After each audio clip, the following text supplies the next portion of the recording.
Yeah, yeah, the cool. Turn me up. Yeah.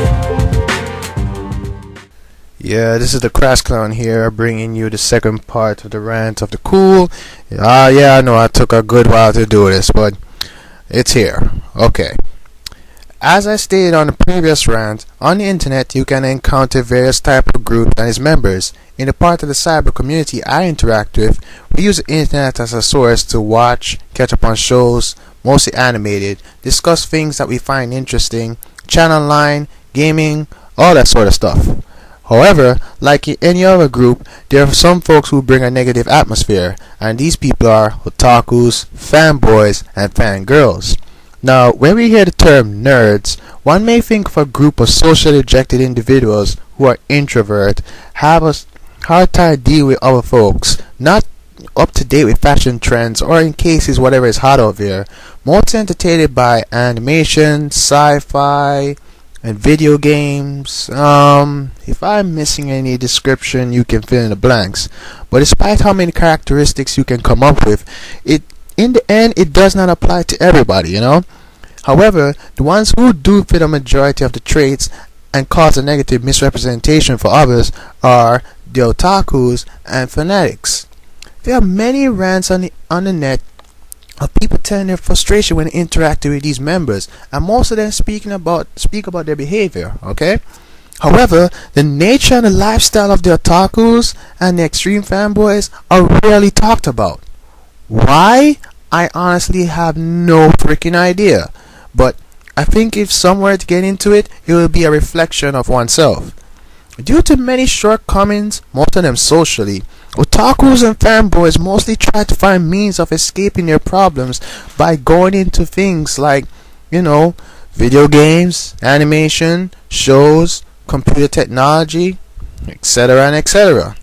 They make these things their maximum comfort zone. Metaphorically, they make it a cage of their own construction, rather than dealing with the problems themselves. Now, how they portray themselves on the net is just a representation of their state of mind due to their lifestyle. Let's say if someone will have a negative opinion on something these folks like, they then take it as an attack on their pride and what they hold so dear. Worse, if the opinion is directed to the fans themselves. It's natural for people to take offense if their comfort zone is disrupted or attacked, right? But in this case, holding on to these material things that should just be for your entertainment rather than a source of escape isn't going to benefit you at all. Alright? I'm sorry, but to the people out there who have their interest in games and all this sort of stuff, personally, I feel like if you're at least in your 20s growing up, they're not stuff worth holding on to as hobbies, unless you're going to do something within those fields.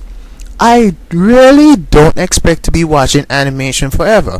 God willing, I'll be making my own ideas for story, character personalities, and scenes, or I will just watch animation for inspiration for ideas.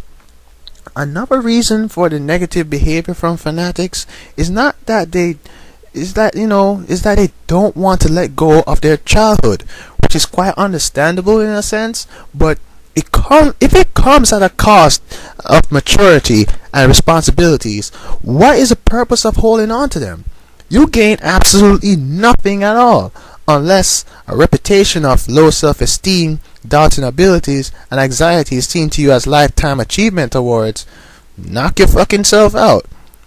Being mature for the sake of childhood things does not mean that you're going to lose yourself, but rather you're developing to your true self. And when you get to that state of mind, you have a better chance of dealing with things in life. Another thing is that you don't have to be a genre fanatic to escape from reality matters, because we know damn well that the regular fans do the same shit. Cases could be responsibilities and tasks that you should do and you should get to, but you keep procrastinating with.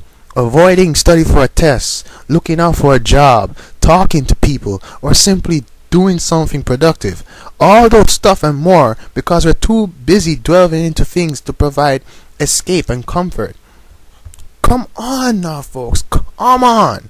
When we reach that stage in life and get comfortable with it, you are a lost fucking cause. Alright?